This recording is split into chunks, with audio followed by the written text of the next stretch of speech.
Hello, my excellent students. I'm happy to meet you again in this virtual class. And this time I'm going to share you about part of the song.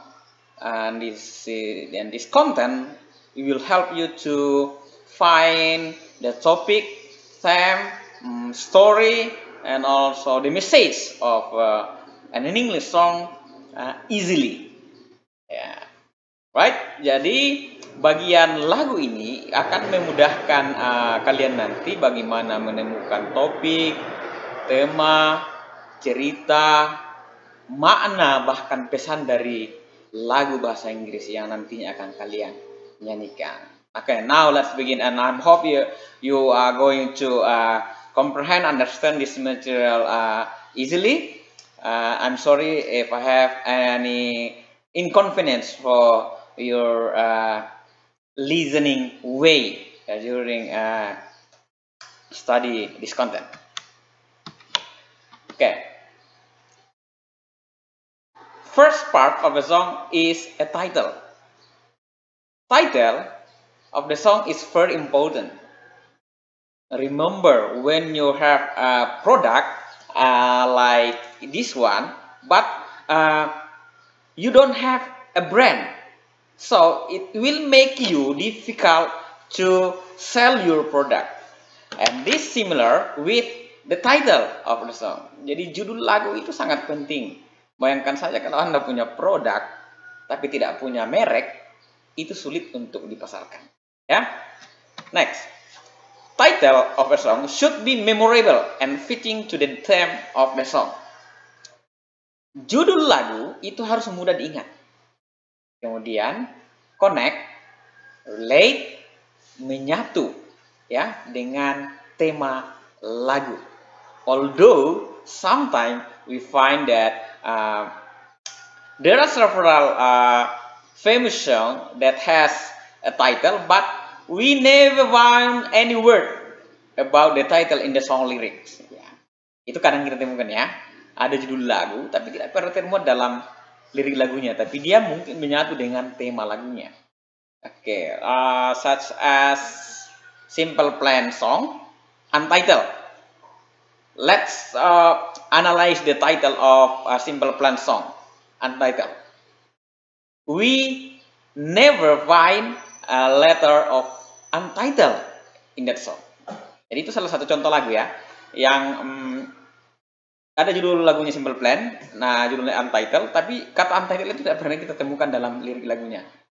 Perkiraan Bapak, mungkin Simple Plan lupa memberikan judul, tapi akhirnya booming lagunya ya. Jadi ingat itu ya, judul harus singkat, padat, memorable, kemudian connect, fitting to the theme of the song. Jadi dia judul lagu itu menyatu dengan tema lagu, lirik lagu, mudah diingat ya. Jadi kalau Anda punya lirik lagu galau, maka titlenya jangan panjang-panjang, singkat saja. Yang penting mudah diingat, apalagi kalau itu dikomersilkan. Next, highlight the title by placing it within the lyrics of the song.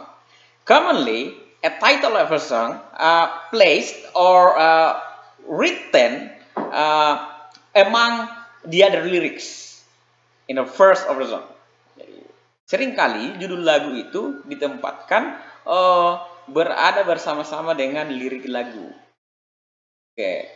The very common example, lagu Kidung Jemaat ya, yang Gereja Toraja pasti tahu itu. Misalnya Kidung Jemaat 26 kalau tidak salah judulnya Mampirlah Dengar Doaku. Maka kata judul itu Mampirlah Dengar Doaku langsung muncul di first line of the first verse. Judulnya langsung muncul di baris pertama, bait pertama lagu itu. Nah, itulah dimaksud dengan highlight the title within the lyrics of the song. Okay. Let's look here. Christina Perez songs, A Thousand Years, and I'm sure this song too is very popular for you nowadays. Okay. Yes. Title.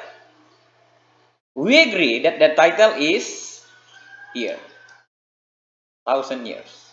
And then let's find the examples of this explanation. The title should be memorable and fitting to the theme of the song. Clear, Thousand Years, easy to memorize.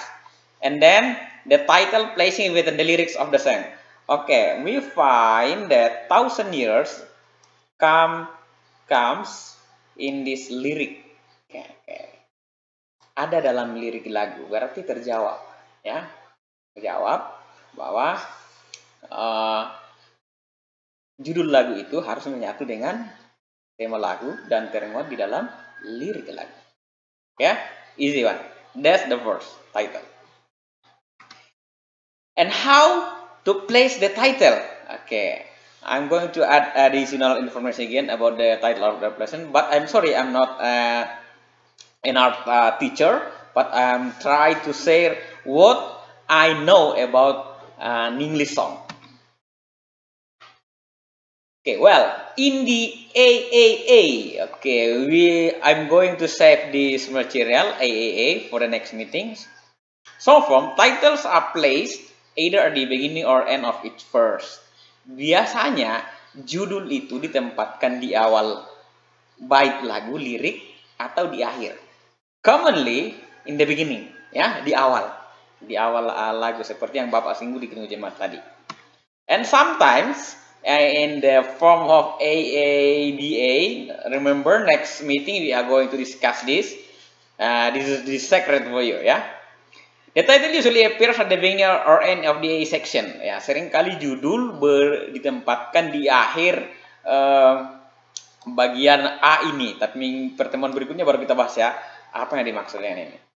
Berikut, title comes in chorus section, sometimes in the bridge song, and sometimes and commonly in each verse. Particular the first verse of the song. Jadi biasanya dulu lagu ada di situ, bait pertama dari lagu ada. Kalau tidak ada di bait pertama atau kedua, dia akan ada di chorus. Ya. Belum ada juga di situ, maka dia akan ada di bridge, ya, dari bridge song. Itu teknik penempatan judul lagu. And then second part of song part is verse. First in Indonesia we know it bait. Yeah. The first is the part of the song that tells a story. That's the first function. Ya. Bait lagu itu adalah bagian lagu yang memuat adanya cerita di dalam lagu itu, yang memuat cerita dalam lagu. And the first function to give listeners more insight leading to the main message of the song, and it moves the story forward. Jadi mempermudah pendengar atau penikmat lagu untuk mengetahui apa pesan dari lagu itu atau cerita yang termuat dalam lagu dengan adanya bait lagu ini. Kalau cuma judulnya kan itu sama saja kita beli kucing dalam karung, ya, tidak jelas. A song may have a number of verses depending on the form consisting of several line each.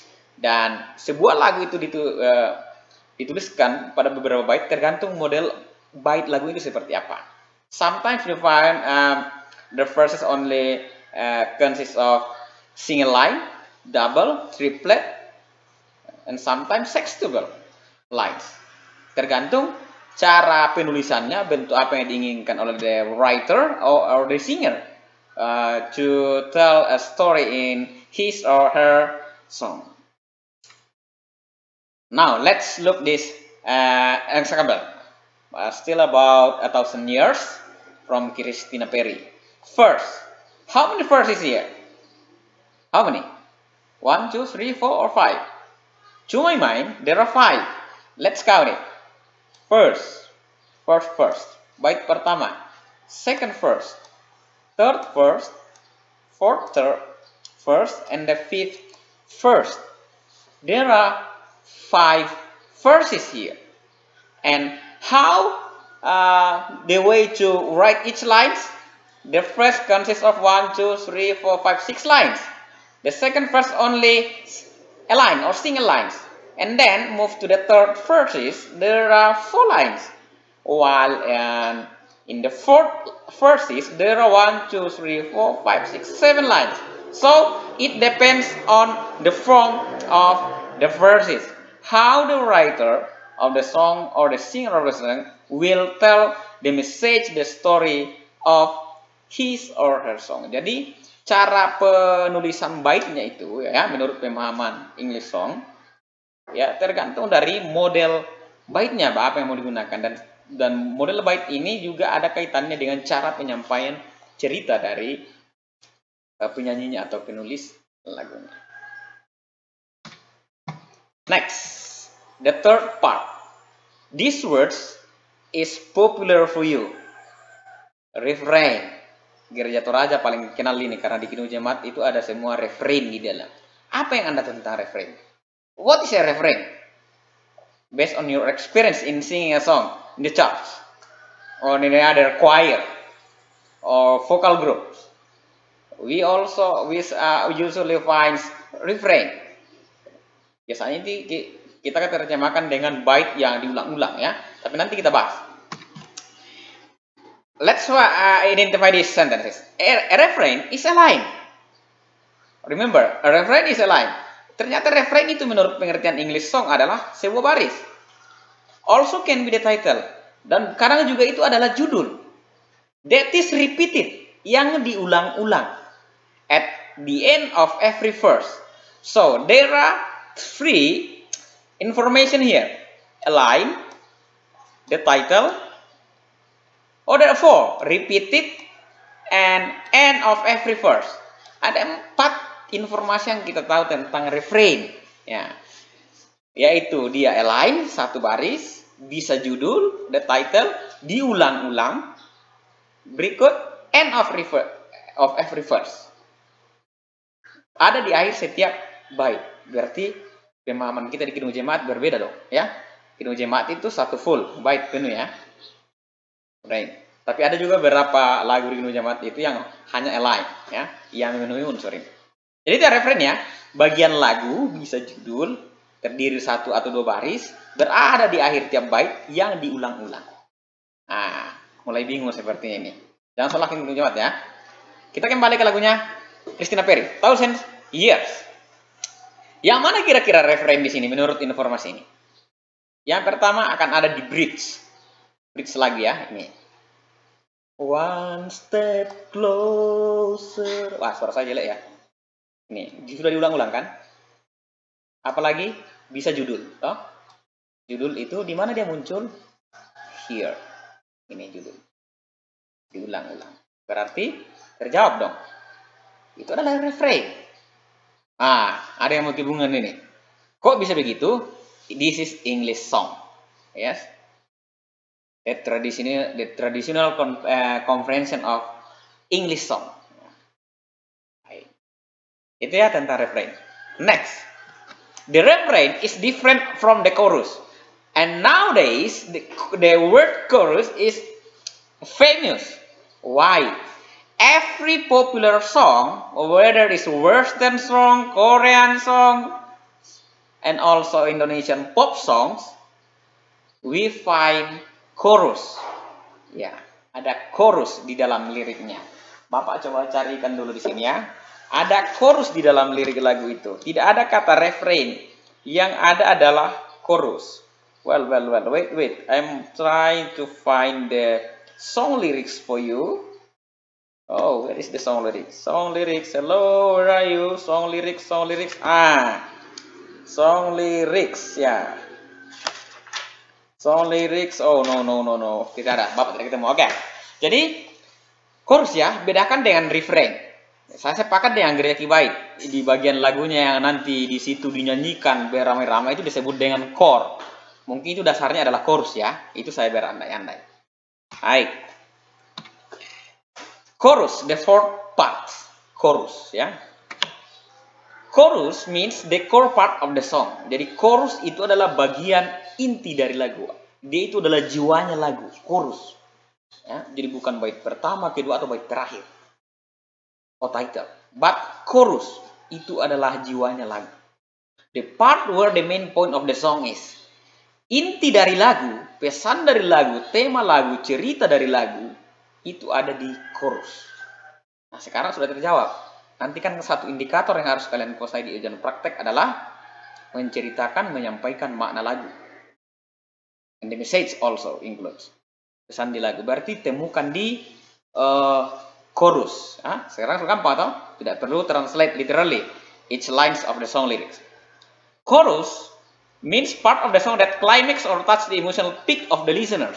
Jadi di chorus itu adalah klimaks. Touch the emotional peak. Puncak emosi menyanyi kita. Remember, we always search or look for the chorus song when we try to listen to a new song.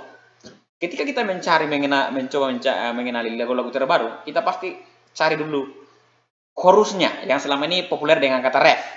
Chorusnya yang kita cari dulu. Biasanya kalau ada bertanya judul begini, what is the title of the song? Do you know? So, you will reply with, can you sing the chorus please? Oh, bisakah nyanyikan refnya? Baru Anda tahu judulnya. Biasa kan seperti itu. Karena memang bagian chorus itu adalah klimaks bagian paling menarik dan inti dari sebuah lagu.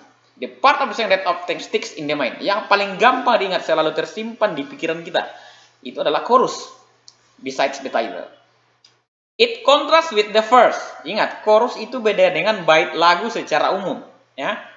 And chorus repeated several times.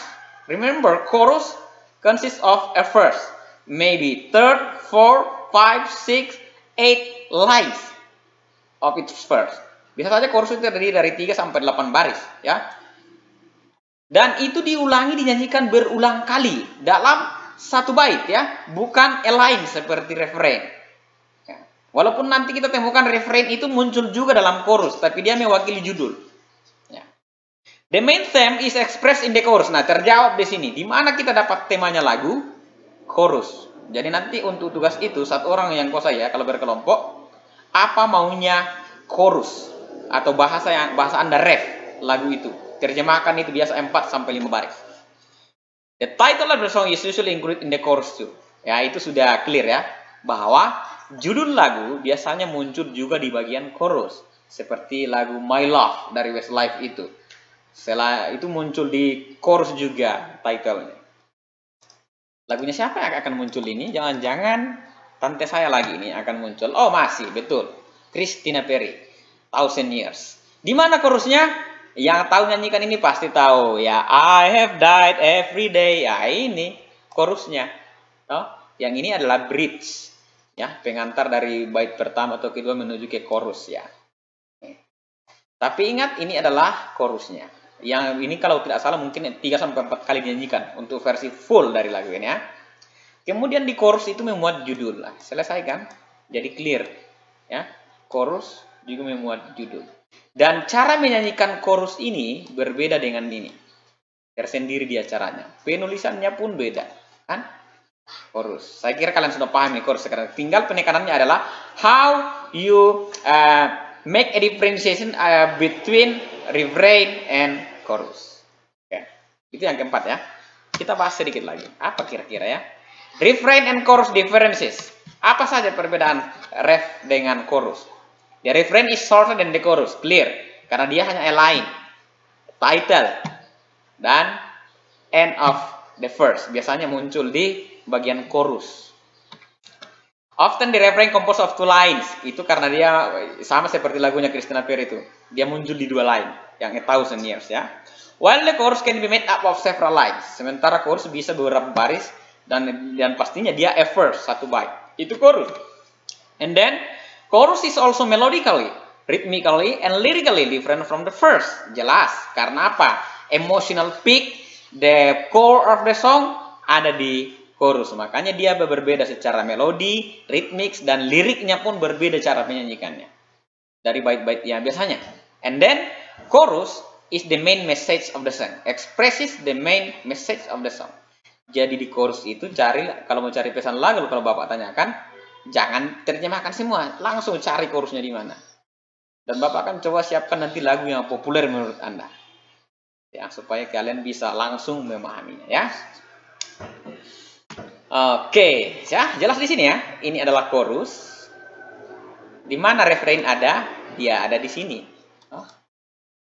Dan dia juga tadi sempat kita bahas ada di bridge. Dia hanya 1 baris muncul di akhir verses. Ternyata dia include ke chorus. Tapi ingat, refrain itu a line. Sometimes a title, ya. Next. The fifth, coda. Yang penggemar lagu-lagu bahasa Inggris pasti biasa dapat ini di beberapa lirik ya, coda. Coda itu dari bahasa Italia, Italian language. Coda means tail, ekor. Ada ekor mau Owen? Owen punya ekor? Tidak. Oke. Coda itu tail ya, dari bahasa Italia. Ya. Coda is the additional lines of a song which brings it to a close.